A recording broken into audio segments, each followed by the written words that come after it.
Qué bueno que es estar nuevamente juntos, como lo hacemos cada semana, para tratar una nueva porción del Pentateuco. Acuérdense que el Pentateuco para su estudio fue dividido en 54 porciones y en la época de Jesús eh, él estudiaba el Pentateuco en la sinagoga de la manera en que nosotros lo estamos haciendo, no en la sinagoga hoy, sino en las iglesias, en la congregación de Dios. Estamos estudiando lo mismo, de la misma manera, con la misma metodología que se estudiaba en esa época. Estamos hoy con una nueva porción del Pentateuco, les damos la bienvenida a todos ustedes, les damos también las gracias por haberse conectado, haberse comunicado y compartir con nosotros este nuevo estudio del Pentateuco. Y Jesús decía, ustedes tienen la ley de Moisés, tienen los profetas, entonces nosotros tenemos la ley, o sea, el Pentateuco, tenemos el estudio de los profetas relacionados con el Pentateuco y tenemos el Nuevo Testamento también relacionado con la porción del Pentateuco. Así que bienvenidos todos, tome su lapicera, su papel, su cuaderno, su Biblia, todo lo que usted necesita para pasar un tiempo cómodo y aprovechar este estudio que va a ser de edificación. No se olvide nunca que lo que buscamos siempre es a Jesucristo en el Pentateuco, porque él dijo que todo el Pentateuco hablaba de él, así que buscamos todas las palabras del Pentateuco que hablan de nuestro Redentor y buscamos instrucciones para que nuestra nueva vida en Cristo esté fundada en las instrucciones de la palabra de Dios. Ese es el objetivo. Así que le damos la bienvenida. Ada los saluda, Ada les dice qué número de porción es, el nombre, les va a decir qué lecturas de las Escrituras incluye y los temas y la introducción. Así que vamos derecho a la porción. Muy buenos días, un privilegio, como decimos siempre, una felicidad inmensa poder abrir la palabra de Dios para juntos meditar, juntos intercambiar conocimientos de esto que hemos estado estudiando toda la semana. Como bien decía Horacio, cada porción es para la semana. Comenzamos el domingo de la semana que pasó y concluimos esta porción, el estudio en el día de hoy. La porción semanal de esta semana es la número 25. Lleva por nombre en hebreo Sav, que significa ordena, ¿sí? Recuerden que siempre cada porción lleva el nombre del primer versículo y dice, habló aún Yahweh a Moisés diciendo, manda a Aarón y a sus hijos. Es el ordena o manda. Dios diciéndole a Moisés lo que debía ordenarle a Aarón y a sus hijos. Hemos estado estudiando la porción de Levítico capítulo 6, versículo 8, hasta el capítulo 8, 36. De los profetas, Jeremías 7, 21 al 8, 3, y del capítulo 9 de Jeremías, el 23 al 26. Del Nuevo Testamento, el libro de Hebreos, capítulo 9, versículos 11 al 28, y Marcos, capítulos 12, del versículo 28 al 34. ¿Cuáles son los temas de esta porción? Vamos a ver que va a hablar de el sacerdote y los sacrificios, va a hablar detalladamente sobre las ofrendas de paz, y todo el capítulo 8 de este libro de Levítico está designada o se refiere a la consagración de Aarón y de sus hijos. Entonces, haciendo memoria, ¿no? Decimos estamos estudiando este libro de Levítico que generalmente en las iglesias es el de los menos estudiados. Vimos la semana pasada claramente por qué Dios estableció este sistema de sacrificio. Y recordemos que, bueno, luego del pecado del becerro de oro, el pueblo tomó conciencia que al marchar, en este deambular por el desierto hacia la tierra prometida, necesitaba tener a Dios cerca y no distante. Ellos necesitaban tener a Dios en el campamento y no allí en la cima del monte Sinaí donde Él se había manifestado. Este Dios que estuviera en medio de ellos, por eso Dios había dado la instrucción de la construcción del tabernáculo.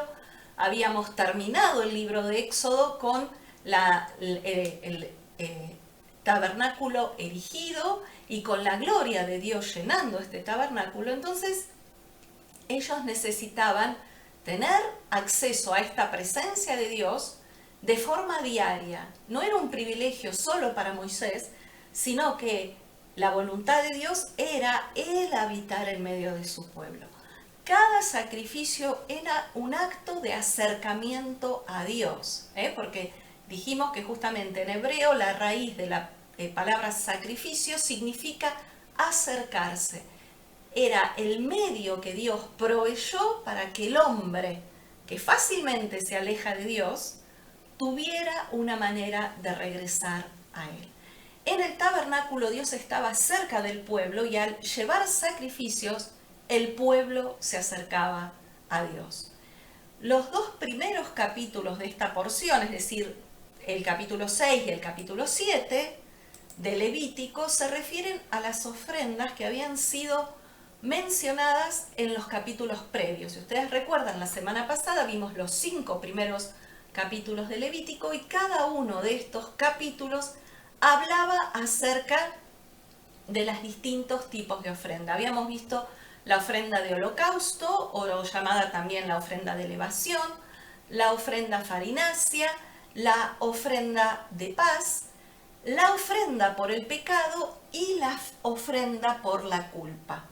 Cada uno de los capítulos se refería a una de estos sacrificios. En la porción de esta semana, en la semana pasada vimos que las ofrendas estaban dirigidas hacia quien las presentaba. Los primeros 5 capítulos dan instrucciones acerca del oferente, cómo debía venir la persona y qué es lo que la persona debía presentar ante Dios para reconciliarse con Él. Entonces, las instrucciones de los primeros 5 capítulos se refieren al oferente, a la persona que traía la ofrenda. En cambio, en estos capítulos, capítulo 6 y capítulo 7, vuelve a hablar de los mismos sacrificios, pero acá se centra en la función de Aarón y de sus hijos, enseñándoles las leyes adicionales relacionadas con este servicio de sacrificios. Es decir, que acá, capítulo 6 y capítulo 7, lo habla dándole las instrucciones a los sacerdotes, qué debían hacer, cómo debían proceder al recibir cada uno de los distintos tipos de ofrenda.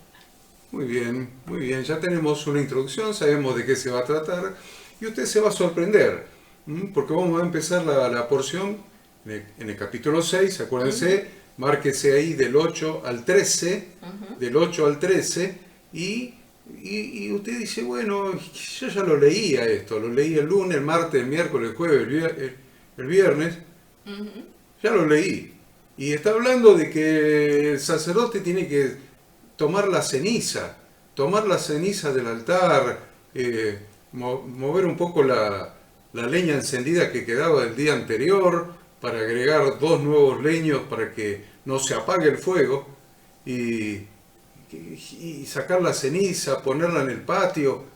¿Qué tiene que ver esto con nosotros hoy, con nuestro servicio sacerdotal? ¿De qué cosa rara está hablando? ¿Por qué? Y por eso nosotros no estudiamos en las iglesias el libro de Levítico, porque habla de un montón de cosas raras que se hacían en aquella época. No se equivoque, porque acuérdense, ustedes cantan en el altar de Dios, el fuego está encendido. Nadie lo podrá pagar. Nadie lo podrá pagar. ¿Y no se refiere a esto? ¿No es capítulo 6 de Levítico? pero todavía es más profundo que una canción. Mucho más. Que a veces ni sabemos de qué está hablando. El altar de Dios, está el fuego está encendido. Están hablando de los levitas, de los sacerdotes en el libro de Levítico. Y hoy el altar es mi corazón y una relación media poética, pero es más profundo todavía. Porque algo tan humilde. ¿Saben qué? Cuando nosotros hacemos asado y comemos el asado, se quedan las brasas ahí y las brasas se convierten en ceniza. ¿Y saben qué? Les voy a decir algo, nadie quiere sacar la ceniza. No. Todo el mundo come el asado, sí. Se quedan todos en la sobremesa charlando y qué sé yo, y después, bueno, sacamos a dar una vuelta por el barrio, vayamos hasta el río, nosotros vivimos en la sierra, ¿no? Vayamos hasta el río un rato, qué sé yo, y se quedó la ceniza en el asador. ¿Vieron? Nadie la quiso sacar. Recién cuando vamos a hacer el próximo asado, miramos y está lleno de ceniza. Hay que sacar la ceniza. Es un trabajo tedioso, es un trabajo humilde. El trabajo de limpiar el asador. Un trabajo de humildad. Tengo que juntar la ceniza, meterla en una bolsita, en un balde, en donde sea, y sacarla. ¡Qué trabajo! Este no es el trabajo del rey del hogar, del jefe del hogar, ni de la jefa, menos todavía. La jefa ni se va a acercar al asador. Entonces, tiene una importancia muy significativa que Dios está mandando al sacerdote sacar la ceniza del altar. Y que no se apaguen las brasas que quedaron y le agregue 2 leños nuevos para que el fuego del altar no se apague, se reavive. Para el sacrificio de la mañana y después el sacrificio de la tarde como mínimo. Esos sacrificios continuos como mínimo, más todos los demás, ¿no? Más todos los holocaustos que va a explicar Ada. Entonces, yo quiero que ponga el foco ahí, en el sacerdote, con su vestidura sacerdotal, todo limpito, agarrando una palita, porque tenían los utensilios del altar, las cuchillas para cortarle la carótida a los sacrificios, tenían todos los utensilios, así que agarrando la palita y sacando la ceniza del altar. ¡Oh, qué cosa irrelevante! No, le digo, es una de las cosas más significativas de esta para allá. Es una de las cosas más significativas, con mayor mensaje para nosotros hoy como sacerdotes de Dios, para su congregación hoy. Es una de las cosas más significativas para los siervos de Dios, que Ada nos va a explicar a continuación. Bueno, vemos, de acuerdo a lo que dice Levítico 6, del 8 al 13, que cada mañana al entrar al tabernáculo o al templo, porque acá estamos viendo la época del tabernáculo, posteriormente lo mismo se va a hacer en el templo, la primera tarea que se asignaba al sacerdote era remover las cenizas acumuladas en el altar del sacrificio que se habían consumido a lo largo de la noche.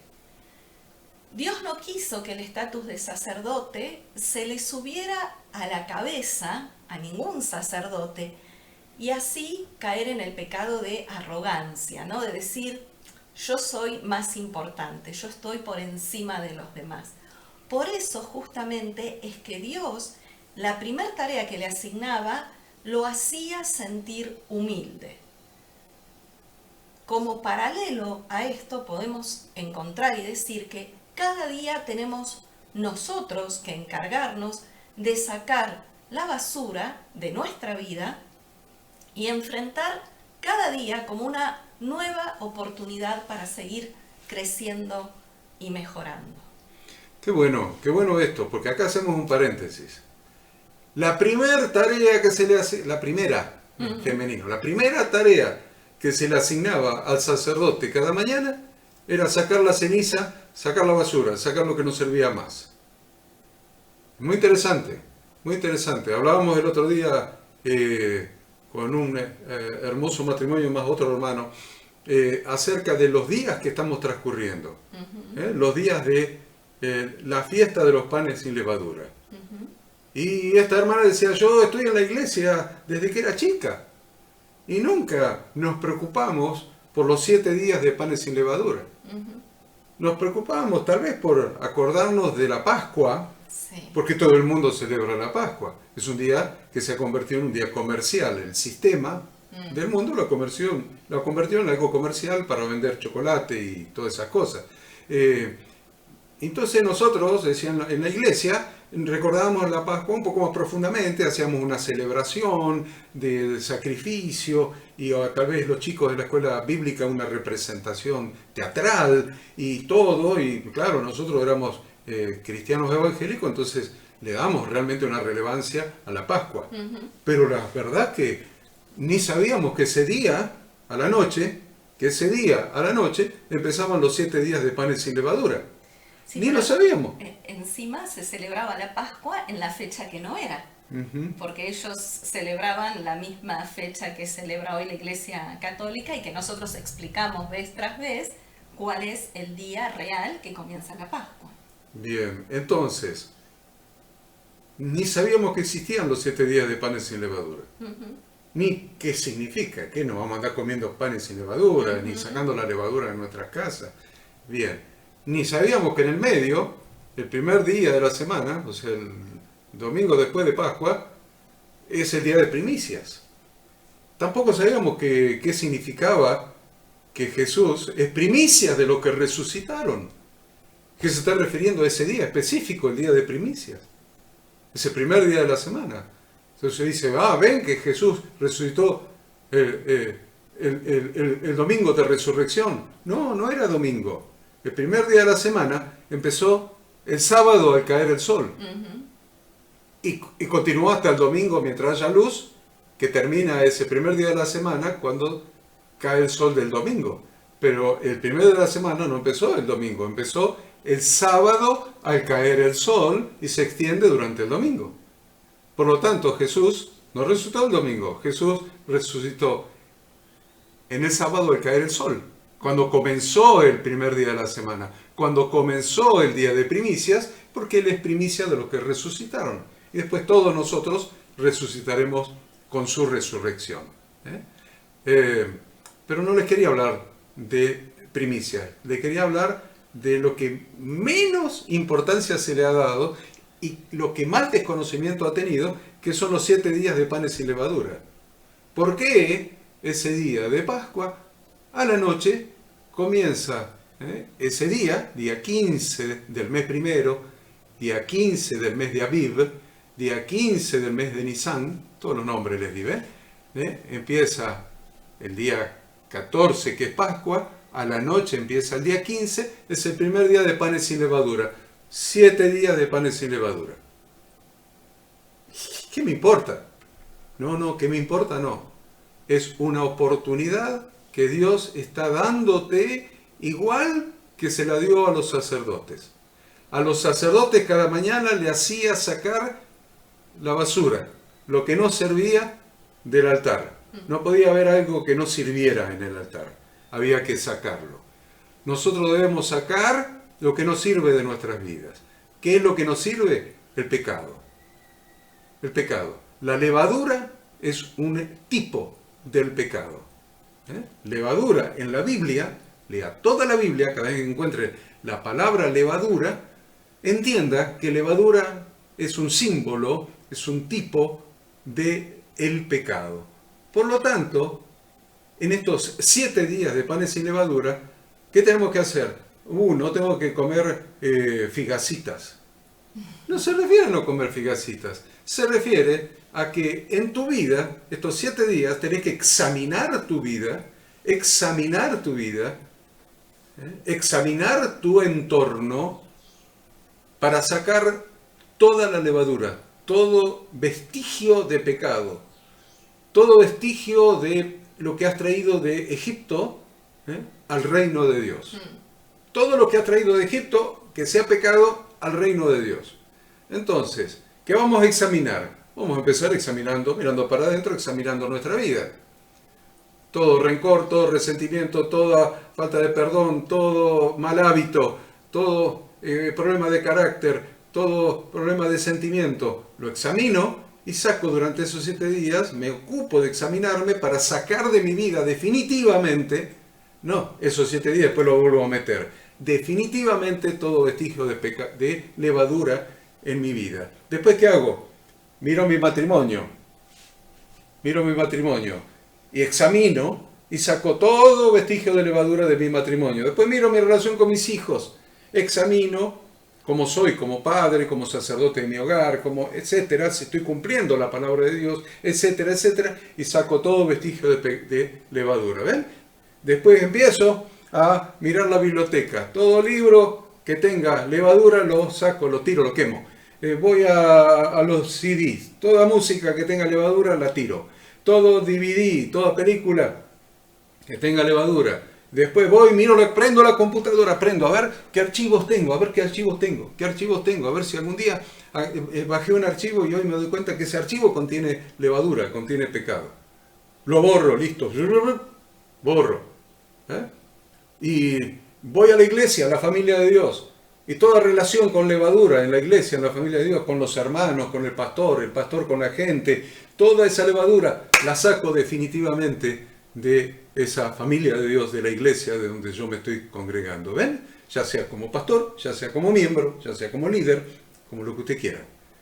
Pero para eso son los 7 días de panes sin levadura. Y este símbolo que estamos tomando, por eso le dije, sacar la ceniza no era tan irrelevante como parecía. Sacar la ceniza del altar, y ahora vamos a tener mucho cuidado cuando cantemos en el altar de Dios el fuego está encendido, nadie lo podrá apagar. Está bien, está sacando la ceniza, porque dice después que es tu corazón, está encendido en tu corazón. Entonces, ¿estás sacando la ceniza de tu corazón, del altar de Dios? Si estás confesando que el altar de Dios es tu corazón, acá ven lo que tiene que hacer un sacerdote. Hoy día todos los creyentes somos sacerdotes del Dios Altísimo porque somos un reino de sacerdotes y gente santa. Así que si sos un sacerdote de Dios, tenés que sacar las cenizas del altar. El pecado de tu corazón, todo vestigio del pecado, toda cosa que aunque... Y prestan atención a esto. El apóstol Pablo decía, todo me es lícito, mas no todo conviene. Aún de aquellas cosas que son lícitas, pero que le hace mal a alguien, de tu familia, al vecino, al testimonio, a los hermanos. Todo es lícito, pero la levadura, sácala. No todo te conviene, aunque sea lícito. ¿Está bien? Muy bien. Esta explicación es el primer mensaje profundo que le estamos dejando de esta para allá, que parecía tan simple. No es tan simple, vamos a dar. Bien, y esto que estás diciendo se relaciona con lo que también decíamos al principio, humildad. Con la humildad, exactamente, ¿no? Porque sabemos, ¿no?, que la gente famosa en el mundo está puesta como por encima de los otros seres humanos. Y es más, existe la tendencia a pensar que estas personas famosas, cantantes, estrellas de cine, políticos y, ¿por qué no, pastores, no se pueden dedicar a las tareas domésticas, como por ejemplo también puede ser lavar los platos, limpiar el piso, tender la ropa, en fin, las tareas cotidianas que pasan inadvertidas.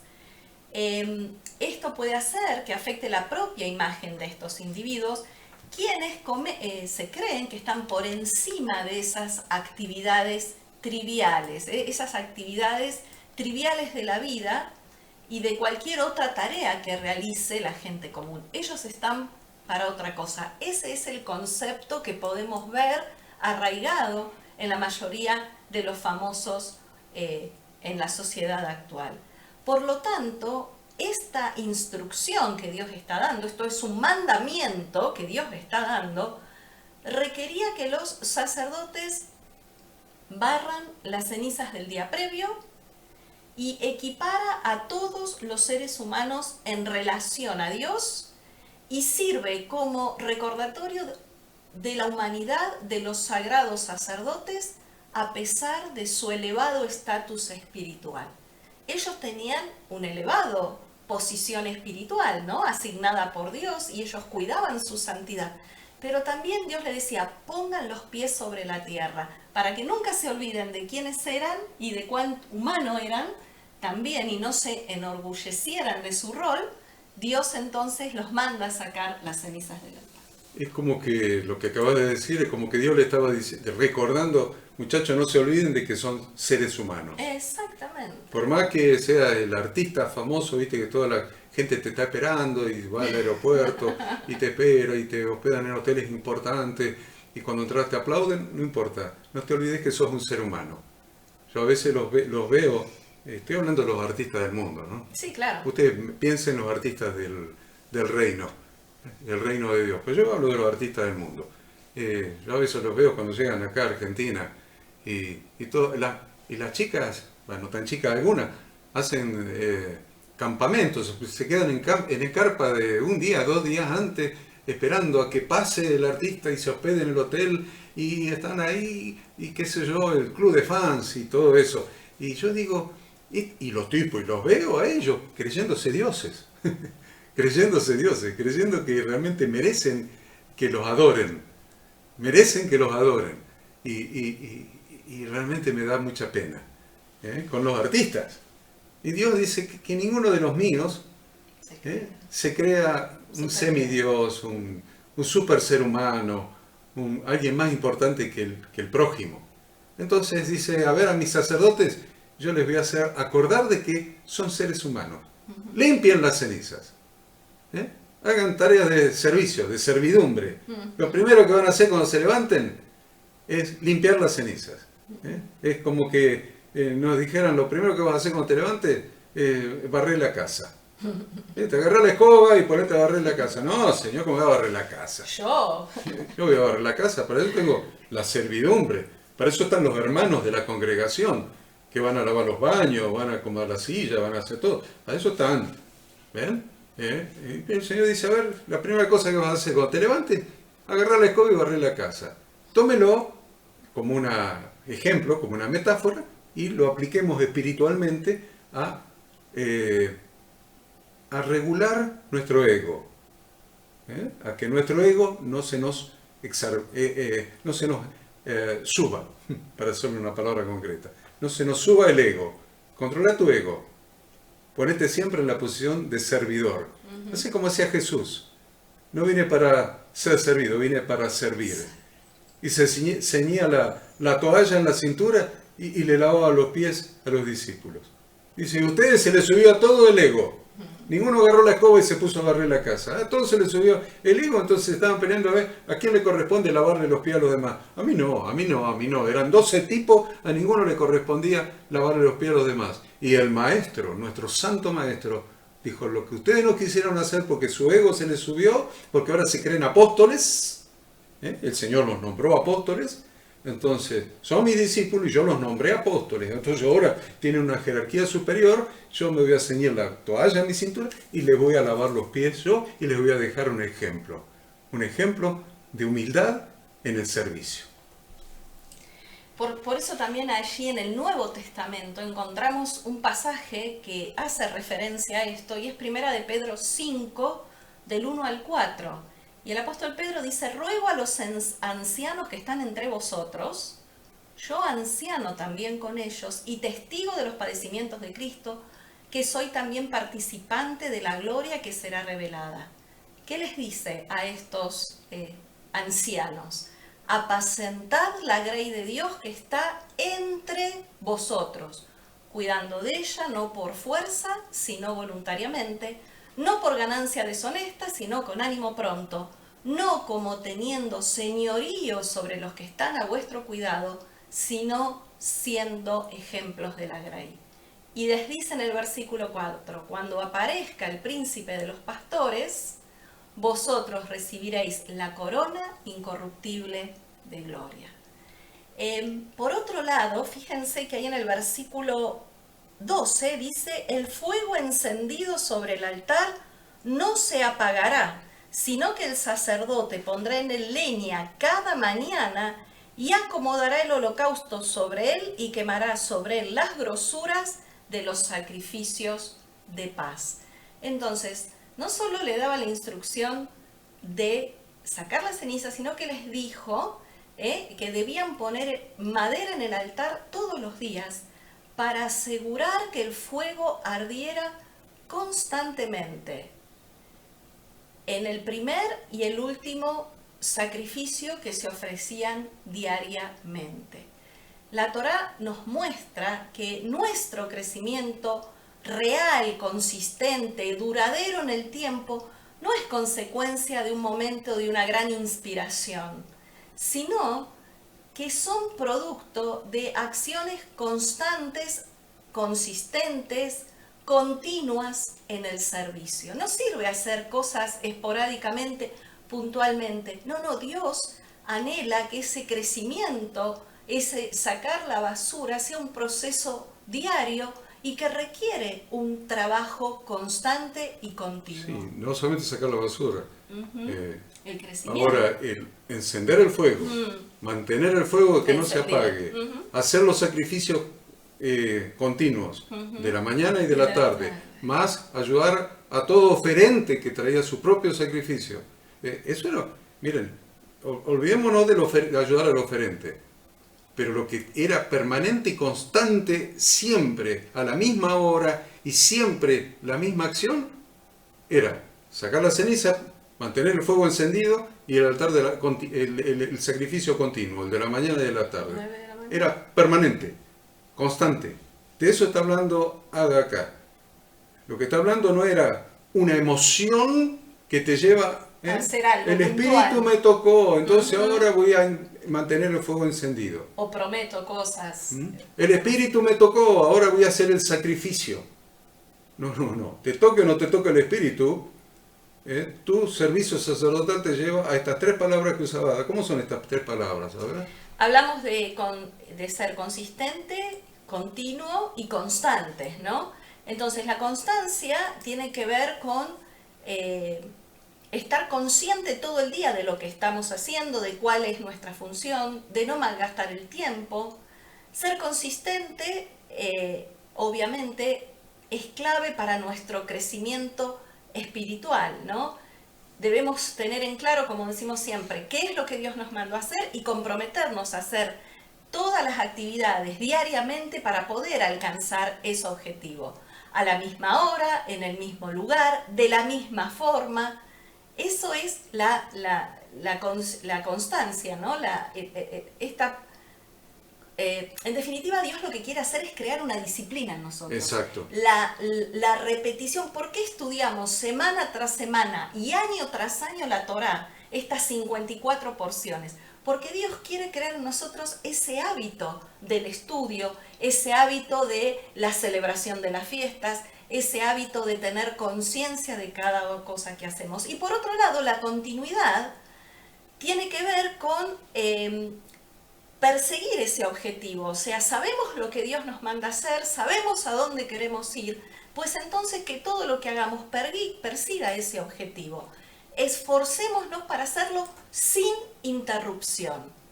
Estudiar durante una hora de corrido, por ejemplo, esto que estamos haciendo cada sábado a la mañana, 1 hora y media aproximadamente, nos sentamos y nos disponemos a estudiar juntos. Ese tiempo de hacerlo de corrido y con concentración es mucho más efectivo que estudiar por ahí 2 horas o 3, pero estando interrumpiendo constantemente.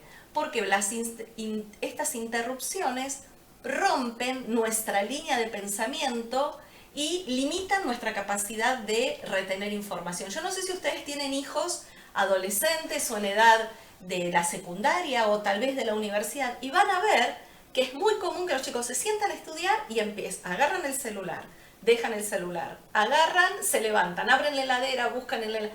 Todo el tiempo se están distrayendo. Eso no crea constancia y eso hace que además uno no retenga lo que está estudiando. Este enfoque de Dios es difícil de entender justamente para la generación actual, que tiene lo que nosotros llamamos déficit de atención porque realizan tareas múltiples. ¿No?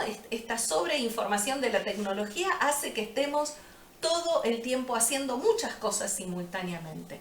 Concentrarse durante varios minutos sin interrupciones, es decir, sin mirar la computadora, sin revisar los mails, sin que te entren llamadas telefónicas, sin levantarse a buscar algo para tomar, obviamente requiere de un esfuerzo real. Cada vez que estudiamos la palabra de Dios debemos recordar siempre que es posible que el corazón finito del hombre, limitado y finito, haga contacto con esta palabra infinita de Dios, que nos transforma, que nos cambia. Lleva tiempo para que el cambio en nosotros se manifieste. Por eso Dios pide, repitan, repitan, repitan. Quienes internalizan este mensaje dentro de su corazón tienen la capacidad para sentarse y estudiar, porque saben que vale la pena, saben que ese proceso de constancia, de permanencia, de disciplina, va mejorando nuestro ser interior. Nuestra generación vive en la era de la post-tecnología, y la tecnología, a pesar de que es muy buena para muchas cosas, nos ha entrenado a todos a esperar resultados inmediatos en todo lo que hacemos. La tecnología tiene la capacidad para acelerar todos los procesos físicos, todo lo que, por ejemplo, cocinar. Antes, no sé, ponías la pava y esperabas 10 minutos para que hirviera el agua. Hoy abrís el microondas, pones una taza de agua, en un minuto tenés la taza con el agua hirviendo para hacerte un té o hacerte un café, ¿no? Entonces, la tecnología facilita y hace que los procesos físicos se puedan hacer más rápido.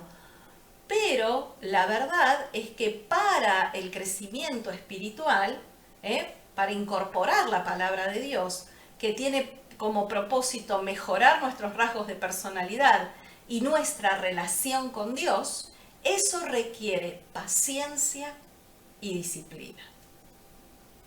Muy bueno. Bueno, había que cuidar entonces el fuego. Es cierto, está encendido, nadie lo podrá apagar. Mentira. Mentira. Ya estábamos cantando una mentira, nadie lo podrá apagar. Vos mismo lo podés dejar apagar. Vos mismo lo podés dejar apagar. El sacerdote lo podía dejar apagar, sí. Después iba a tener que enfrentar con Dios, porque Dios le había dicho a Moisés, Sab, el nombre de la palabra ya está, Sab, ordena, esto es una orden, esto no es una opción. El fuego no se puede dejar apagar. Y yo no tengo nada que ver, decía Dios. ¿Saben por qué? Porque Dios fue el que encendió el fuego. Claro. Dios encendió el fuego, el sacerdote después tenía que hacer la continuación, no dejarlo apagar. Ah, Señor, que el fuego no se apague. No. No me venga a mí con que el fuego no se apague, dice el Señor. El Señor debe mirar para arriba, de arriba, y debe decir, ¿este me está hablando en serio? Porque yo le di, ordena, le di una orden, que no se apague el fuego, depende de ustedes, no de mí, dice el Señor. El fuego, que no se apague el fuego de tu corazón, que no se apague el fuego de tu vida, que no se apague el fuego, no depende de Dios, depende de cada uno de nosotros que somos sus sacerdotes.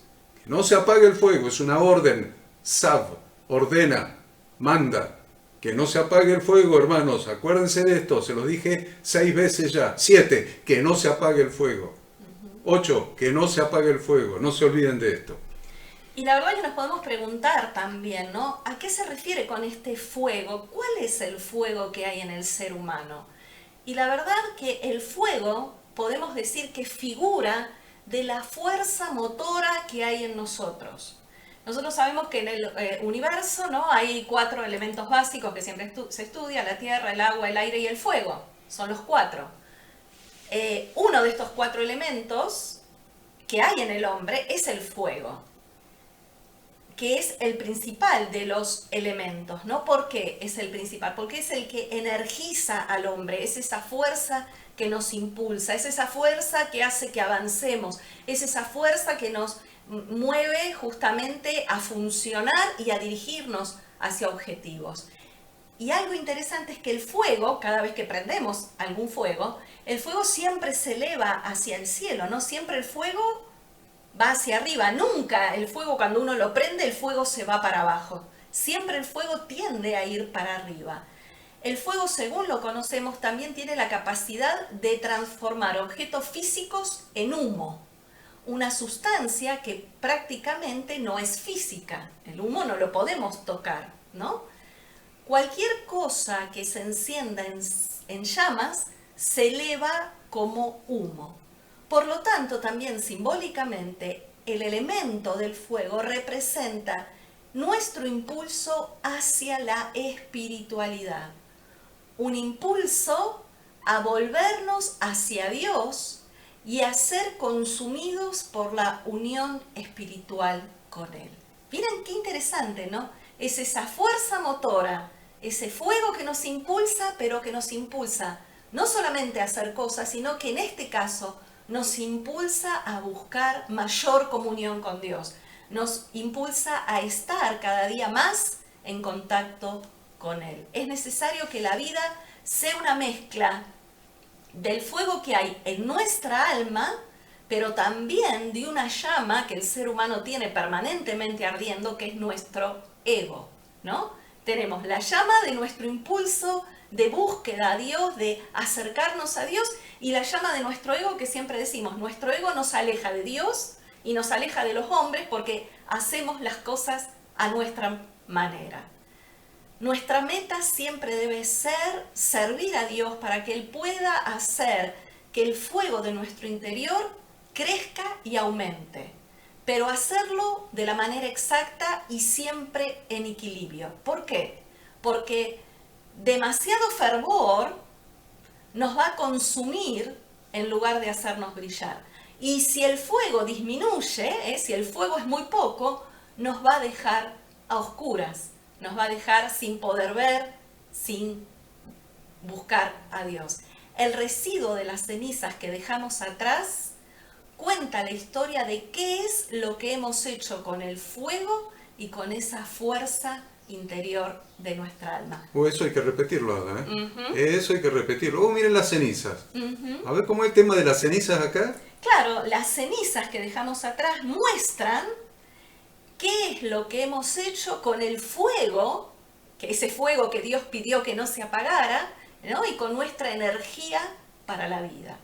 Por eso el apóstol Pablo, entendiendo la importancia de ese fuego interior que no se apague, le dijo a su hijo espiritual Timoteo en 2 Timoteo 1, 6 y 7, por lo cual te aconsejo que avives el fuego del don de Dios que está en ti por la imposición de mis manos, porque no nos ha dado Dios espíritu de cobardía, sino de poder, de amor y de dominio propio. Miren con cuántas cosas se relaciona el fuego, ¿no? Y no dejar apagar el fuego en nuestro. ¿Cuál es el don que Dios te ha dado? Uh-huh. Por el Espíritu Santo. Acuérdense que 1 Corintios 12, versículo 1 dice, no quiero, hermano, que ignoréis acerca de los dones del Espíritu. Y acá le está diciendo a Timoteo, te aconsejo que avives el fuego del don. El fuego del don. O sea, está hablando de los dones del Espíritu. Claro. Entonces, ¿cuál es el don que Dios te ha dado? No dejes apagar el fuego. Aviva el fuego. Te aconsejo que avives el fuego del don de Dios que está en ti. Te aconsejo que avives el fuego, no dejes apagar el fuego. Qué bueno que es esto. Y cuando mires para atrás, dijo Ada, me encantó esa frase poética, me encantó. Mires para atrás, vas a ver ceniza, toda la ceniza que fuiste sacando de tu vida, pero no solamente esa, sino la ceniza que de lo que se fue quemando a partir de tu servicio a Dios y de avivar el fuego del don que está en ti. Se fue quemando tantas cosas en vos, en los demás, a partir de tu servicio. Vas a mirar para atrás y va a haber un montón de cenizas que no sirven para nada, porque el fuego que está en vos ha consumido la hojarasca, la basura, lo que no sirve. Uh-huh. Bien, adelante, Ada. Algo que también llama la atención acá es que habla sobre el lino, porque le dice al sacerdote que primero tenía que recoger la ceniza y luego tenía que cambiarse la ropa, sacarse la vestimenta de lino y cambiarse la ropa para sacar las cenizas fuera del tabernáculo, ¿no? Entonces el lino es un material básico que se usa para construir o fabricar ropa, ¿no? Era una fibra que se extrae de la planta llamada lino. Israel salió de Egipto con el lino que se fabricaba ahí en Egipto, y algo que es interesante es que el ropaje de los sacerdotes no podía ser de lana, sino que tenía que ser de lino. tal como lo había ordenado Dios para los sacerdotes a través de Moisés.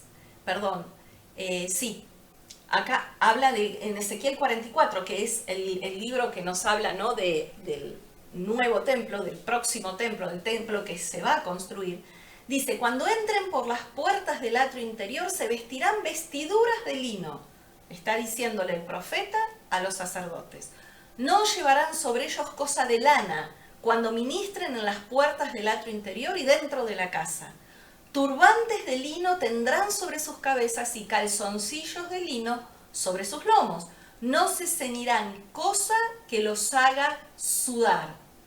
Cuando salgan al atrio exterior, al atrio de afuera, al pueblo, se quitarán las vestiduras con que ministraron, las dejarán en las cámaras del santuario y se vestirán de otros vestidos para no santificar al pueblo con sus vestiduras. Esto está en Ezequiel 44, del 17 al 19. Entonces, ahí en el 18 vemos claramente la razón por la cual usaban ropa de lino. Dice, porque por la característica de esa tela especial que es el lino, no te permite sudar. De esa manera se evitaban manchas de sudor y también evitaba el olor desagradable de los mismos sacerdotes, ¿no? Cuánta enseñanza y profundidad podemos también sacar de ahí. Por otro lado, al ser bien blanco y que no se manchaba con la transpiración, el lino simboliza la verdad, simboliza la pureza y todas las otras cualidades de Jesús, que lo hacían sumo sacerdote según el orden de Melquisedec sin ningún tipo de mancha, ¿no? Entonces, también aún en el lino fino, puro, blanco, resplandeciente de la ropa del sacerdote, estamos viendo tipificado a Cristo. Por eso Hebreos 7, del 23 al 26, dice, y los otros sacerdotes llegan a ser muchos debido a que por la muerte no podían continuar.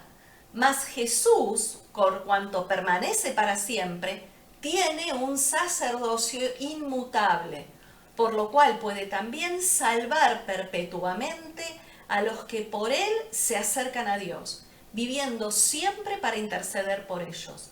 Porque tal sumo sacerdote nos convenía, ese Yahshua que fue santo, inocente, sin mancha, apartado de los pecadores y hecho más sublime que los cielos. ¿Se dan cuenta cómo la Torá está hablando de Jesús? Y acá está solamente las dos palabras sin mancha, está hablando de la vestidura de lino con que se vestían los sacerdotes para ejercer el ministerio. Santo, inocente, sin mancha. Qué impresionante es encontrar a Jesús en el Pentateuco. Y en Apocalipsis 19 también. A ver si usted mira Apocalipsis 19, los versículos 13 y 14, dice que Jesucristo retorna con sus ángeles vestidos, los ángeles inclusive los ángeles que van a retornar con Jesús, vestidos de lino finísimo, blanco y limpio. Apocalipsis, le dije, a ver, 19, 13 y 14, estaba vestido de una ropa teñida en sangre, y su nombre es el Verbo de Dios. Y los ejércitos celestiales, vestidos de lino finísimo, blanco y limpio, le seguían en caballos blancos. Habla de la segunda venida de Yahshua. Y en Apocalipsis se habla de la iglesia. ¿Qué dice de la iglesia? ¿Y a la iglesia qué cosa? En Apocalipsis 19, 7 y 8 dice, a la iglesia redimida se le ha concedido que se vista de lino fino, limpio y resplandeciente. ¿Y qué será eso, no? Y eso se refiere a la justicia de Dios, la justicia de las personas, ¿no? La justicia siempre está relacionada con la obediencia de las personas a las instrucciones de Dios. ¿Y qué dice entonces Apocalipsis? Dice, porque el lino fino es las acciones justas de los santos. Gocémonos y alegrémonos y démosle gloria porque han llegado las bodas del Cordero. Su esposa se ha preparado y a ella se le ha concedido que se vista de lino fino, limpio y resplandeciente, porque el lino fino es las acciones justas de los santos. Lo repite, ¿no? Nuevamente.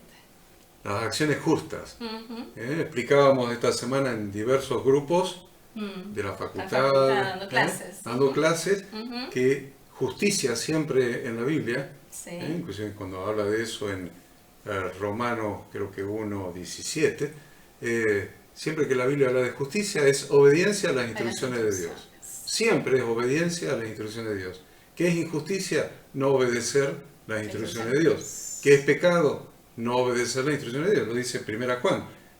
Pecado es transgresión de la Torá, transgresión de las instrucciones de Dios, traducido como transgresión de la ley. Entonces siempre justicia se refiere a la obediencia a Dios, a la obediencia a su palabra. Por eso tenemos que, decía Ada, tenemos que dedicar tiempo y disciplina para estudiar su palabra, para conocer su palabra, porque está relacionado con la justicia. Y está relacionado con la justicia, con las acciones justas de los santos. A su esposa se le ha concedido que se vista de lino fino, limpio, resplandeciente. Y dice, ¿y qué es eso? ¿Qué es eso? ¿Qué es? El lino fino. Es. Hoy. Es. Presente. Las acciones justas de los santos. Ada. Bien. Y vemos también a Yahshua en el libro de Daniel, capítulo 12, versículos 5 al 10, pero específicamente el versículo 6 dice, y dijo uno al varón vestido de lino que estaba sobre las aguas del río, ¿cuándo será el fin de estas maravillas? Y dice el 7, y oí al varón vestido de lino que estaba sobre las aguas del río, el cual alzó su diestra y su siniestra al cielo, y juró por el que vive por los siglos que será por tiempo, tiempos y la mitad de un tiempo. Es decir, acá está hablando de ser entendidos de los tiempos del fin.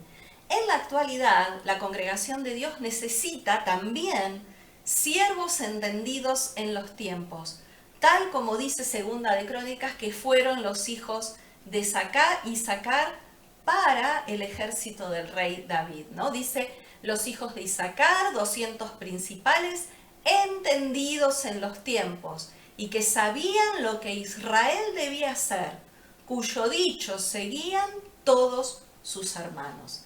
Lo vemos ahí a Yahshua en el libro de Daniel, vestido de lino, entendiendo y discerniendo y explicando de qué se trataba, ¿no? lo que él estaba revelando. Y es necesario ese mismo conocimiento, esa misma revelación, tenerla hoy dentro del cuerpo de Cristo. Y ser entendido en los tiempos es varias cosas. No solamente los tiempos escatológicos, los tiempos del fin, que sí es importante en este tiempo principalmente. Totalmente. Pero también ser entendido en los tiempos es entender Levítico capítulo 23. Anótese ahí, Levítico capítulo 23. También ser entendido en los tiempos es entender Levítico 23. Sí. Para que nunca más digamos, no sé cuál es la preparación que tengo que hacer, por ejemplo, para el día de expiación. O por ejemplo, para el día de Pentecostés. Que estamos bastante Estamos incurriendo en la falta de no ser entendido en los tiempos.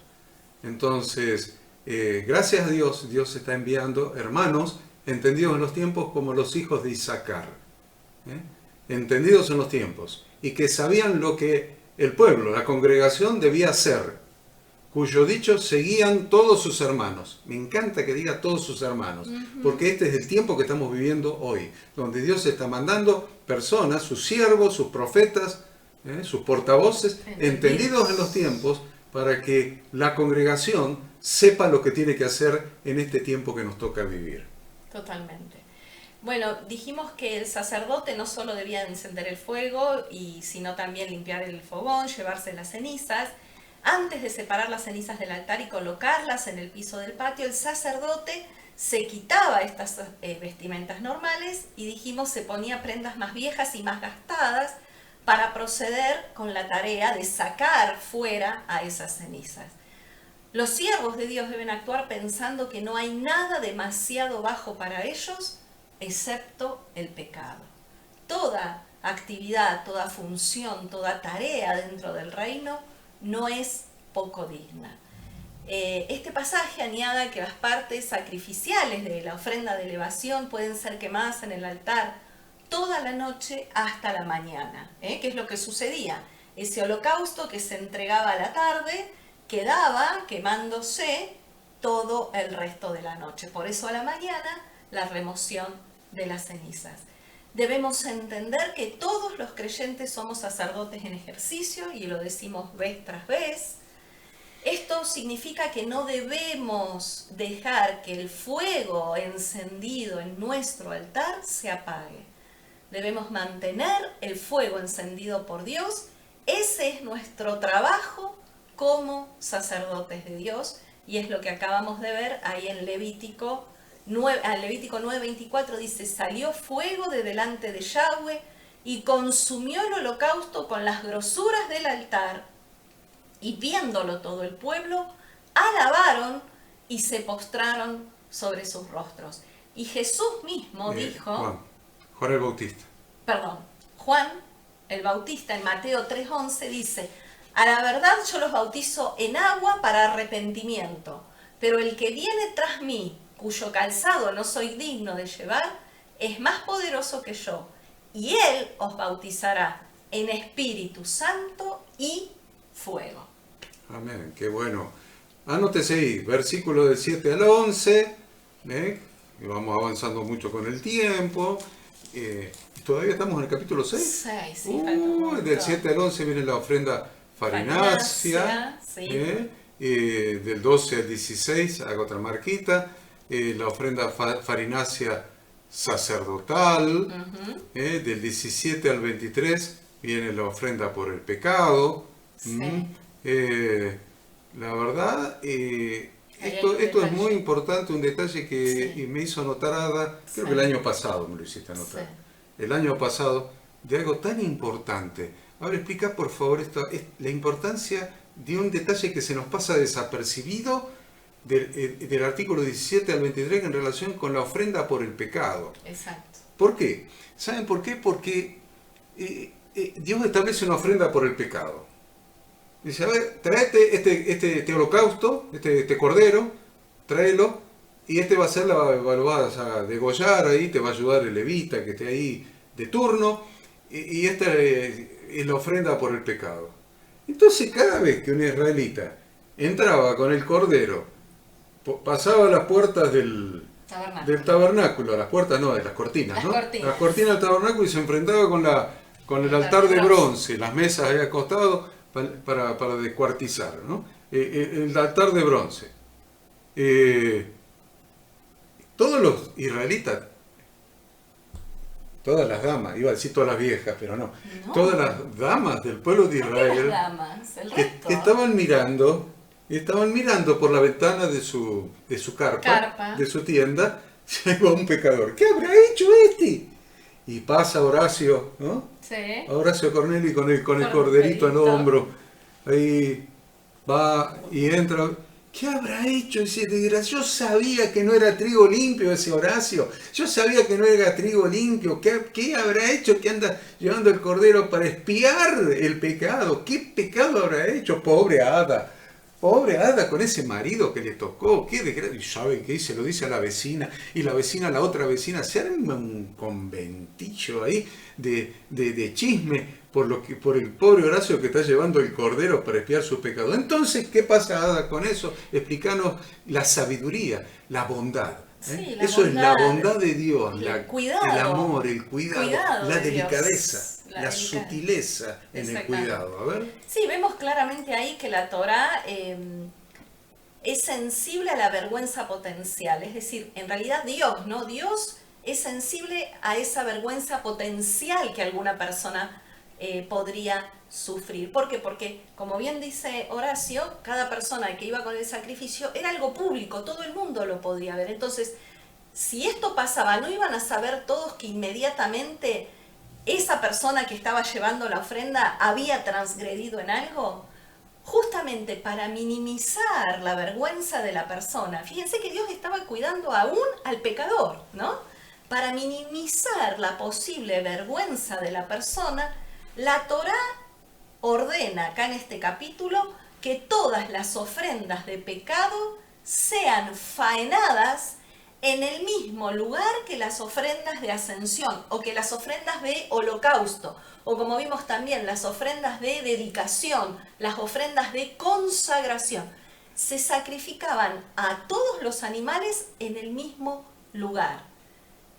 Entonces, de esta manera, si esas alguien... ofrendas que eran voluntarias, ¿no? Sí, claro. Esta no era voluntaria. Esta no era voluntaria. La de pecado es obligatoria. Es obligatoria, no es voluntaria. Obligatoria. Las otras sí, las de consagración, dedicación, eran voluntarias. ¿Eran todas ofrendas voluntarias? Y esta era obligatoria. Y esta era obligatoria. Pero sin embargo, la gente no podía identificar cuando la persona estaba llevando qué tipo de ofrenda estaba llevando. ¿Por qué? Porque se degollaba el animal en el mismo lugar. Si alguien veía que una persona llevaba una ofrenda, no podía saber si era realmente una ofrenda por pecado o una ofrenda de holocausto, de ascensión o de dedicación. O de elevación.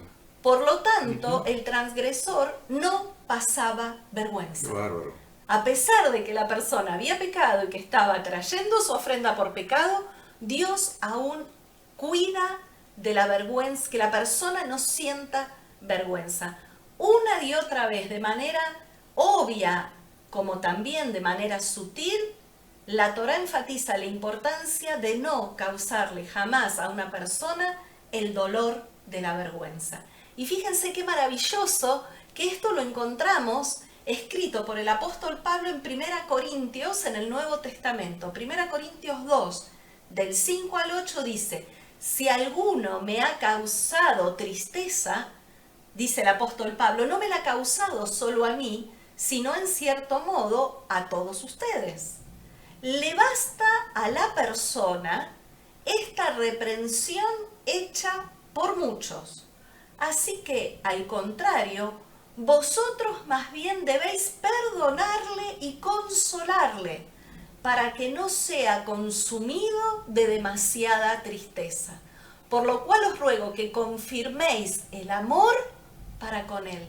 Tremendo, tremendo. Dios cuidando de la persona pecadora. Acá está diciendo el apóstol Pablo, si alguien comete pecado, hagan los pasos que la Torá indica o la Biblia indica, llámenlo a la reflexión, repréndanlo a solas, ¿no? Como está establecido, o con un testigo, o delante de la congregación.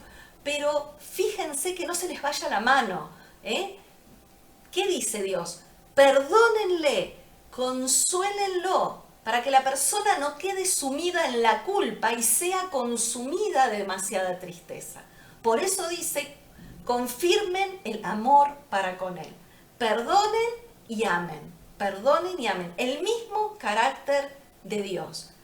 Perdona y ama. Es el Dios de las oportunidades y es el Dios que cuida hasta el mínimo detalle en cada uno de sus hijos. Muy bien, vamos del 24 al 30, donde habla de que se comían los sacerdotes ciertas partes de ciertos sacrificios. Pero el 28, Adam hizo notar en el 28 algo especial que merece ser referido. Ahí transcribimos el texto, sí. Dice, y la vasija de barro que fuere cocida, una vasija de barro, en que fuere cocida el sacrificio será rota. Y si fuere cocida, o sea, fue cocinada en vasija de bronce, será fregada y lavada con agua. A ver, ¿cómo es el asunto?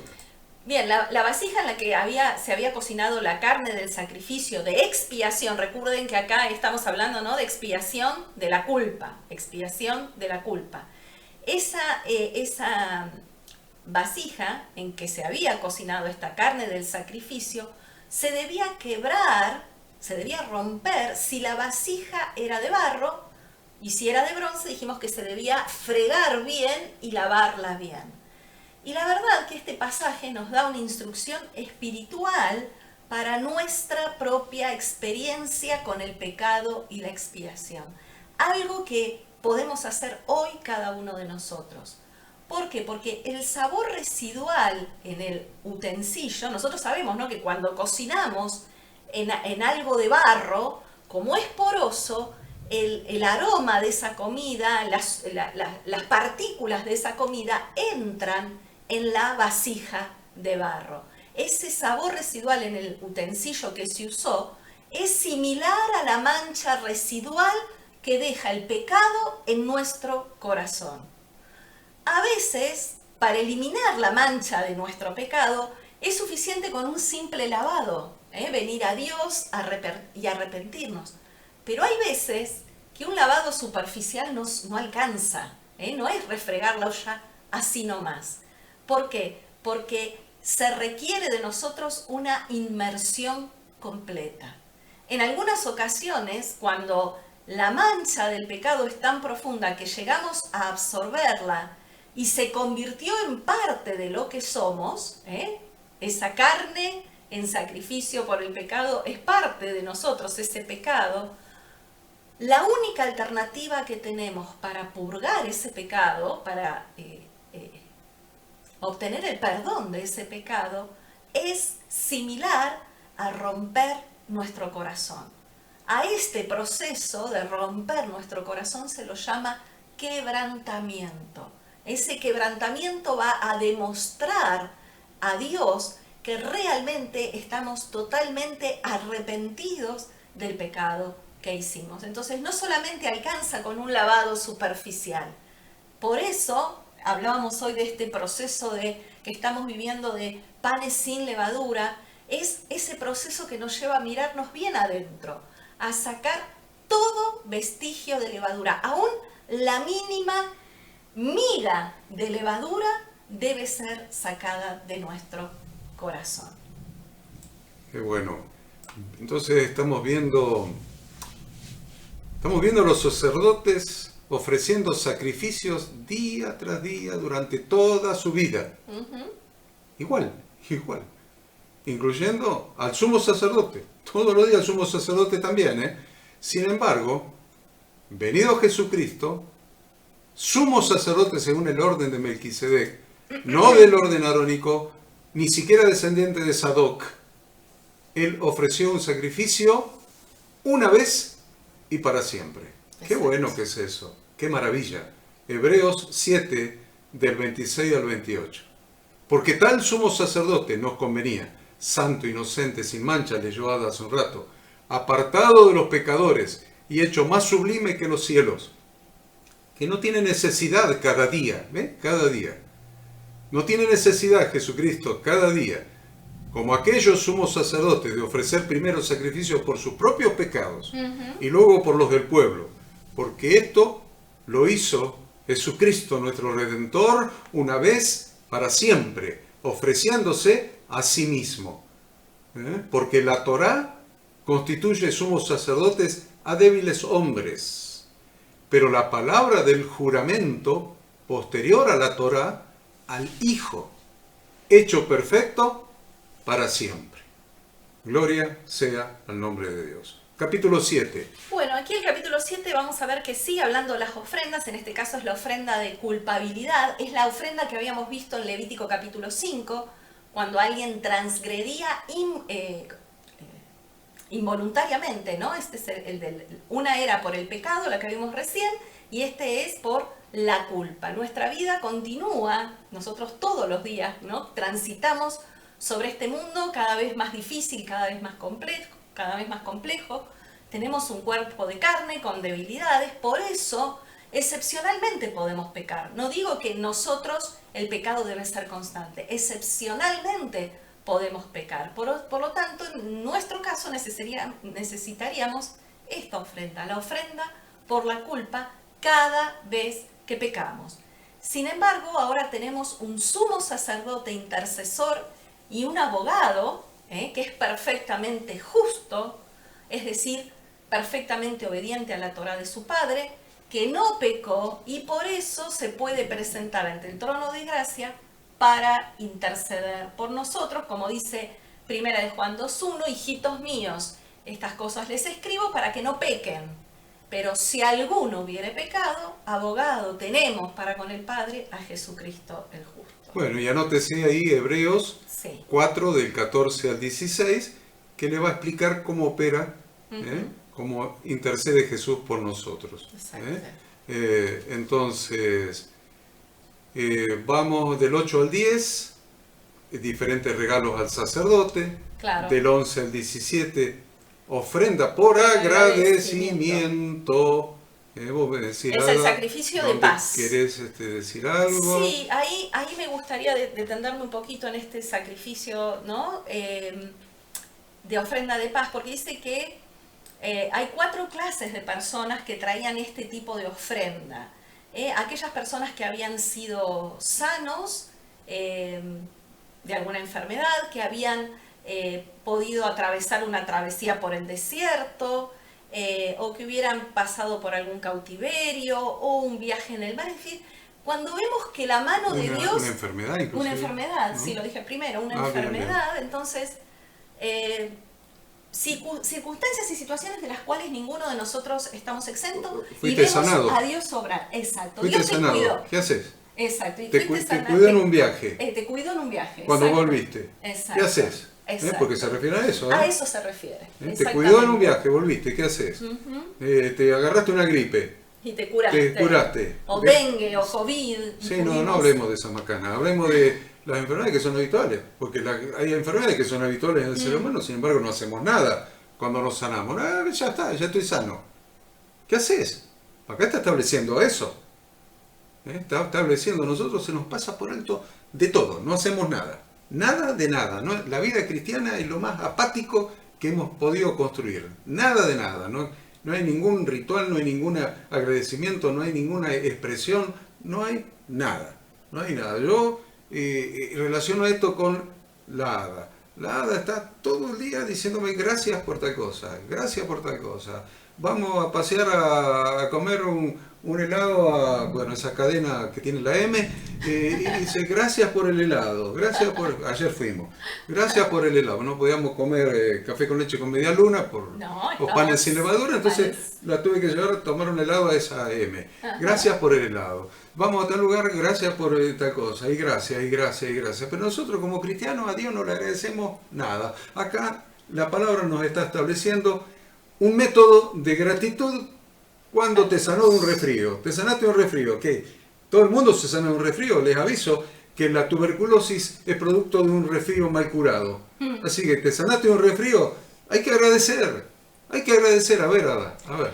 Y bueno, en la palabra de Dios encontramos un montón de instrucciones donde Dios nos dice que debemos agradecer. Por ejemplo, el Salmo 107:22 dice: ofrezcan sacrificios de alabanza y publiquen sus obras con júbilo. Las obras de Dios. Publiquen las obras de Dios con júbilo. Salmo 116:17 nos dice: te ofreceré sacrificio de alabanza e invocaré el nombre de Yahweh, ¿no? Entonces, esta ofrenda de agradecimiento es una de las especies de la ofrenda de paz. Y fíjense que llama la atención porque habla de que se ofrecían 40 hogazas de pan, 10 de cada una de las enumeradas en este pasaje. Es decir, 10 se hacían con un tipo de harina, otras 10 con otro tipo de harina, 40 hogazas de pan. A los sacerdotes se les regala una hogaza de cada una de estas 4 variedades. Pero dice que el resto, si a 40 le restamos 4, quedan 36 hogazas que debía ser consumido por el dueño, ¿sí? Por la persona que llevó el sacrificio y por todas aquellas personas que invite. El tiempo para comer esta ofrenda de gratitud estaba limitado a un día y una noche. Fíjense que los otros tipos de sacrificios, que muchos de ellos los comía el sacerdote o algunos también participaba la persona, Dios les da más tiempo para comerlos. Sin embargo, acá solamente es un día y una noche. Los otros le daba hasta un segundo día. Exacto. Ya el tercer día estaba prohibido comer lo que había sobrado, pero les daba hasta un segundo día. Entonces ustedes se preguntarán, ¿por qué en los otros les da 2 días más para tiempo comer y acá les da solamente un día para comer? ¿Por qué? Un día y una noche. ¿Por qué? Y esta pregunta de por qué, Ada se la contesta, a ver. Claro, justamente porque esta ofrenda de gratitud era necesario compartirla con otros, para que no sobrara nada. De esta forma, la gratitud y esta acción de elevación a Dios se hacen públicas. Es interesantísimo.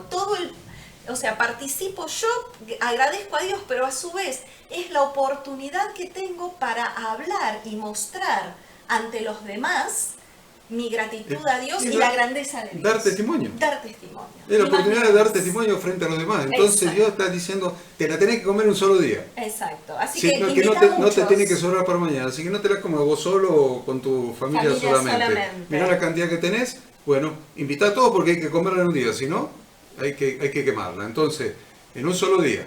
Entonces, mientras más personas escuchen tu testimonio, más personas van a recibir un aliento, Exacto. una exhortación, un aliento a su fe. Exacto. ¿Eh? A volverse a Dios, A volverse a confiar Dios. en Dios. Bien. Exacto. Y Y es- Jesús lo hizo eso, ¿eh? Jesús lo hizo. ¿Por qué?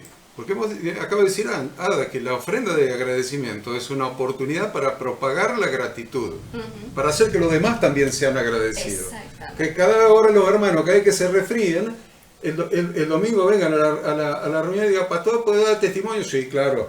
Y resulta que me resfrié y me curé. Y alguno por ahí va a decir, alguna de esas damas, dijera yo, va a decir, qué tontería. No, qué tontería. No, ya les dije que no es una tontería curarse un resfrío. Pero si así lo fuera, el Señor me curó. Y doy testimonio de mi gratitud a Él. Y los invito a ustedes que cuando se cure un resfrío hagan lo mismo. Hagan lo mismo. Entonces, tan importante la gratitud. propagar la gratitud. No solamente se reconocía la gratitud hacia el benefactor, que era Dios, Exacto. sino que se utilizaba para propiciar hacer el bien con otras personas. Exacto. Porque si todos eran agradecidos, entonces ahora le iba a hacer un favor a aquel. Le iba a hacer un favor al otro. Y después va a decir gracias. Sí, miren, le podría decir de segunda Corintios capítulo 8 y 9. De que dan gracias por nuestra tzedakah. Por nuestra tzedakah. Aun dar una tzedakah produce gratitud en el corazón del que recibió ese dinero, esa tzedakah, ese alimento, ese medicamento, ese abrigo que no tenía, esa tzedakah. Hay muchos que podemos hablar de esto. Y el modelo siempre va a ser Jesucristo. Yeshua. Jesucristo presentó a Lázaro como ofrenda de agradecimiento.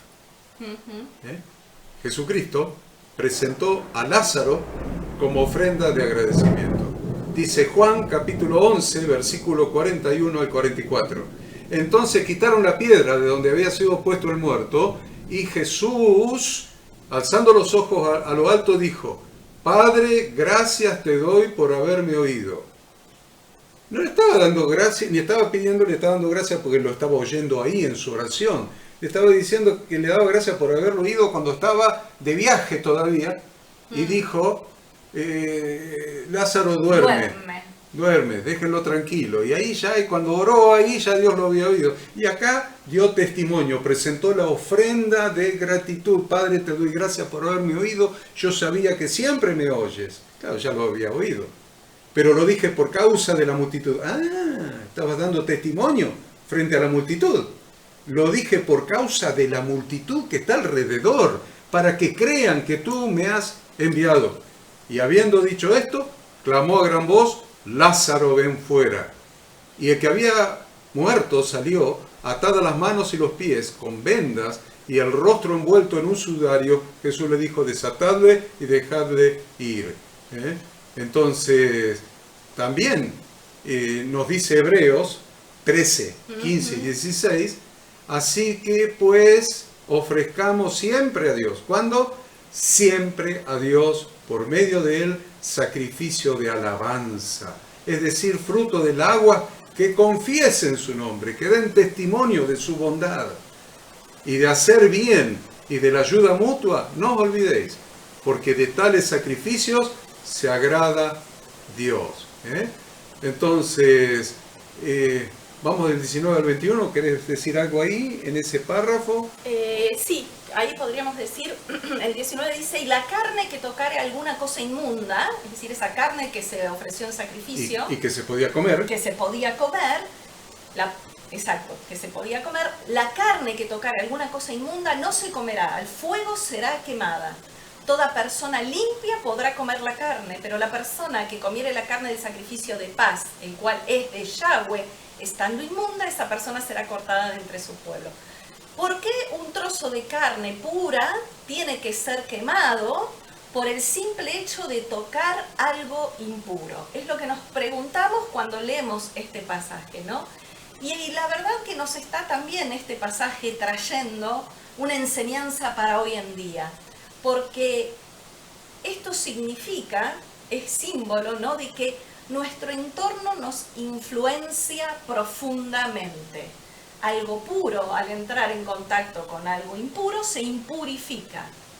Nosotros nos transformamos en un producto de nuestro medio ambiente, ¿no? Los seres humanos somos producto de la sociedad que nos rodea. Así es. Vamos en círculos concéntricos achicándonos. Sí. Somos producto de la sociedad global de este mundo. Del mundo. Somos productos de Latinoamérica porque somos latinos. Exacto. Somos producto de la sociedad argentina. Somos cordobeses, somos producto de la sociedad cordobesa. Somos coscoínos, somos productos de la sociedad de Cosquín. Y así, y vamos a achicar, somos producto de los amigos que tengamos en Cosquín o en Córdoba o donde sea. ¿Ven? Si tocamos algo impuro, dice, tenemos un problema. A ver cómo es eso. Exactamente. Estar en contacto de cualquier tipo de comportamiento que no queremos incorporar para nosotros, obviamente nunca es una buena idea, porque cuando estamos alrededor de comportamientos negativos, ya sea que querramos o no adoptarlos, generalmente se nos va a pegar, ¿no? ¿Se acuerdan cuando mamá nos decía, ojo con las juntas, ojo con quién te juntas? Una manzana podrida, decía mi sabia abuelita. Pudre todo el cajón. Exactamente. Entonces, ya sea para bien o para mal, nuestro entorno, porque somos seres sociales, nuestro entorno, como bien explicábamos, nos afecta profundamente. Con el paso del tiempo nos asemejamos cada vez más a las personas que nos rodean. Así que necesitamos la sabiduría para elegir el medio ambiente sabiamente. ¿En qué medio ambiente nos vamos a desenvolver? ¿Vamos a estar ahí juntándonos con la barrita de la esquina o vamos a estar juntándonos como hoy, por ejemplo, día de reposo con los hermanos de la fe, estudiando la Torá, analizándola, edificándonos mutuamente, alentándonos a no bajar los brazos, a estar atentos de los tiempos que estamos viviendo? No importa cuánta fuerza de voluntad y convicción tengamos, todos somos humanos y muchas veces nos adecuamos a nuestro entorno. Por eso repito, cuán importante es el significado de esto, ¿no? Que algo puro puede transformarse en impuro según con qué te rodees. Sí, y lo peor es la consecuencia. Porque acá dice... Va a ser cortado. Va a ser cortado. Quiere decir que ser cortado de la congregación. Claro. Quiere decir que vas a terminar apartándote. Exacto. Cuando seas contaminado por la gente del mundo que te rodea, pecadora, que hace cosas malas, inadecuadas, y a vos te encanta estar con ellos, y vas a hablar la misma conversación, en el mismo lenguaje, en el mismo idioma, vas a decir las mismas tonterías. El peligro es ser cortado de la congregación. Solito te vas a ir, solito te vas a apartar, solito vas a enfriarte y vas a dejar de congregarte. Vamos entonces al capítulo 8. Sí, hay que hacer un resumen acá del capítulo 8, porque acá habla de la consagración de los sacerdotes, de Aarón y de los hijos como sacerdotes, ¿no? Entonces acá habla de las ofrendas que eran parte de este proceso de consagración, que ya habían sido mencionadas en Éxodo capítulo 29. En Éxodo capítulo 29 Dios habla de estas ofrendas de consagración. ¿Qué debía ofrendar el sacerdote o los sacerdotes en este momento? ¿Qué es lo que está pasando acá? Recuerden el tabernáculo ya levantado, la presencia de Dios. Entonces acá a Moisés oficiando durante una semana como sumo sacerdote para poner en función a Aarón y a sus hijos. O sea que Moisés, una semana fue el sumo Sumo sacerdote. exactamente. Pero después a los sacerdotes también había que apartarlos una semana. Una semana, Entonces, exactamente. es interesante que Moisés ofició de sumo sacerdote, por eso recibió su porción del pecho de la ofrenda de Claro. paz, porque siempre es para los sacerdotes, que debía ser consumida dentro del tabernáculo. Pero los sacerdotes, noten esto, debían permanecer en el recinto durante todo el periodo de 7 días del servicio de inauguración, porque tenían que recibir adiestramiento para realizar el servicio. Tremendo. Había una ceremonia de consagración. Había una ceremonia de consagración de los sacerdotes. Una ceremonia de consagración de los sacerdotes. Donde, vamos a nombrar los puntos más importantes, pero acuérdense, con esto terminamos los 2 minutos que Es nos muy quedan. rico el pasaje. Pero había una ceremonia de consagración. Léalo profundamente. Sí. Porque usted dirá así, bueno, a ver, ¿qué es lo primero? ¿Qué es lo primero? Lo primero que se hacía en este proceso de consagración es que Aarón y sus hijos eran bañados. ¿Sí? Era un baño completo, era un baño de inmersión y se hacía una sola vez en la vida. Esto también nos muestra que todos necesitamos nacer de nuevo, ser regenerados, nacer de Dios. Es decir, que esta inmersión de estos sacerdotes es figura de nuestro nuevo nacimiento. Nosotros cuando venimos a Dios, cuando nos reconciliamos con Dios a través del sacrificio de Cristo, eso lo hacemos una vez y para siempre también, ¿no? Es decir, venir a Dios. Entramos a un pueblo sí. que es un reino de sacerdotes y gente santa. Bien. Yo le voy a repetir esta frase que está en Éxodo hasta el día que fallezca. Entramos a la congregación de Dios. Entramos al pueblo de Dios para ser un reino de sacerdotes y gente santa. ¿Cómo entramos? Dice Ada, a través del el lavamiento de nuestros pecados que produce la sangre de Cristo derramada en la cruz del Calvario, y somos añadidos al pueblo, a la congregación, a través del bautismo, para ser sacerdotes y gente santa dentro de la congregación. O sea que acá esto lo está cumpliendo el bautismo que nos añade al pueblo de Dios. Exactamente. Y el segundo punto del ritual, ¿qué era? Habla de la vestimenta, hoy estuvimos hablando de esas vestimentas de lino fino y demás, ¿no? Todo el simbolismo que encierra, pero a los sacerdotes se los vestía de una manera especial. Las vestiduras, Dios le había dicho a Moisés en Éxodo, harás vestiduras sagradas a Aarón, tu hermano, y para también los sacerdotes. Y esas vestiduras, ya hemos dicho, de los sacerdotes, sí, eran en ese tiempo eran de lino. Sí.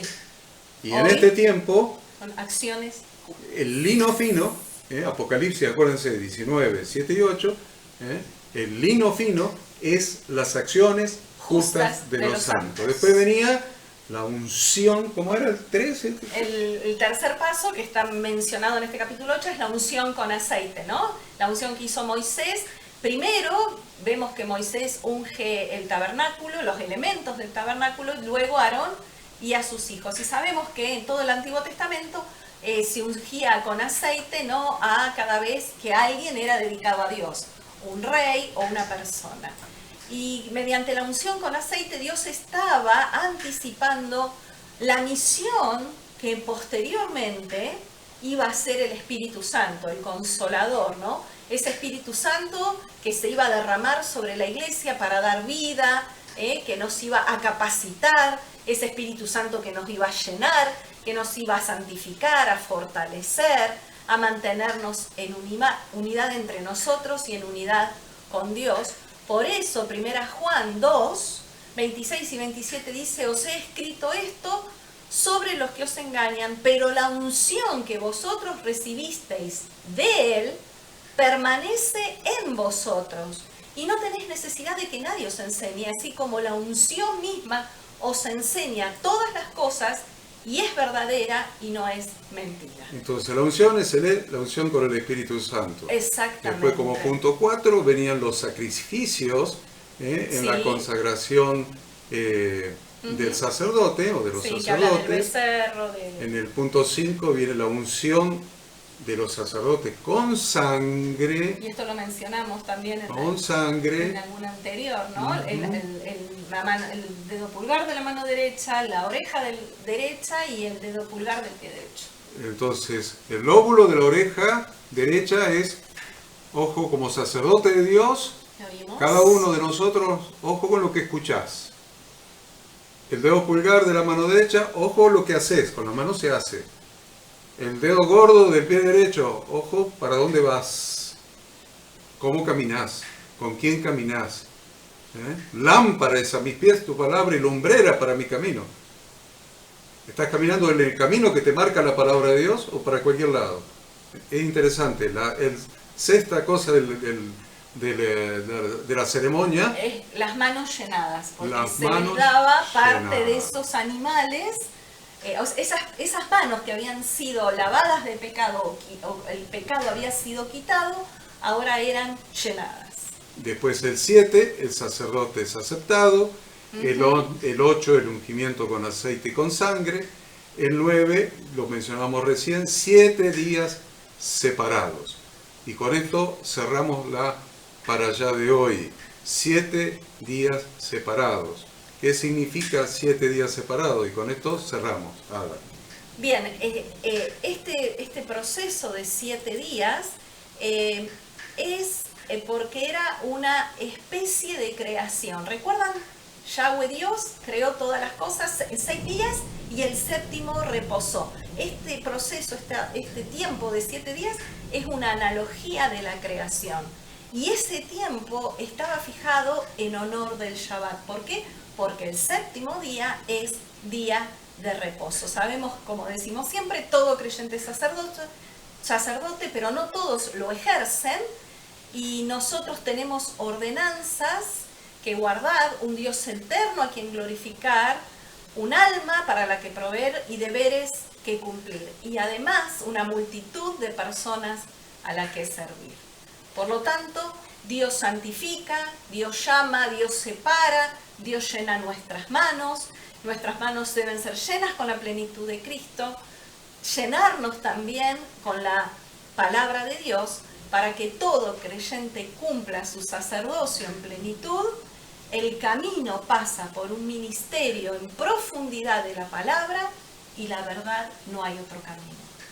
La constancia, la dedicación, la consagración en la profundidad de la palabra. Dios los bendiga, Dios los guarde, que tengan un hermoso día en comunión con los hermanos.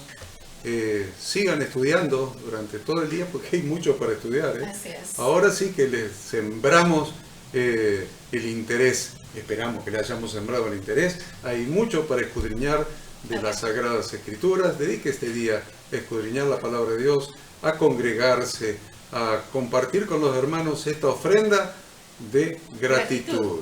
Dios los bendiga, Dios los guarde. Gracias por acompañarnos. Shabbat Shalom.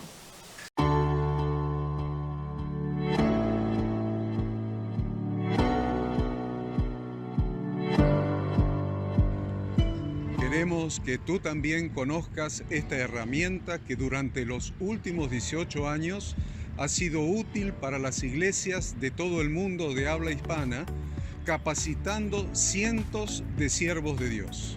Las formas de aprender están cambiando y Ministerio Bíblico Internacional, a través de su facultad bíblica, brinda programas de formación ministerial bíblica, teológica y práctica para la multiplicación y edificación de la iglesia 100% online. Respondiendo a las necesidades de hoy, para aquellos que no cuentan con la posibilidad de asistir a clases presenciales, donde quiera que estés, en todo lugar, recibirás el material de estudio y verás las clases en vivo y on demand, accediendo a través de tu celular, PC, tablet o Smart TV.